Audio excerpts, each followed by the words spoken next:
درود به هم میهنان عزیزم، مخصوصا در داخل کشور و همه همرزمان در بیرون از مرزها.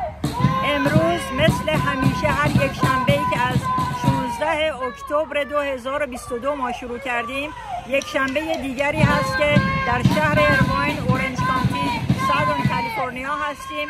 در تقاطع برانکا پارکوی و کالور درایو و همینطور که میبینید مردمی که پشت سر من هستن صداشون ظرف این ایام خاموش نشده و ما میخوایم به مردم عزیزمون در داخل کشور بگیم که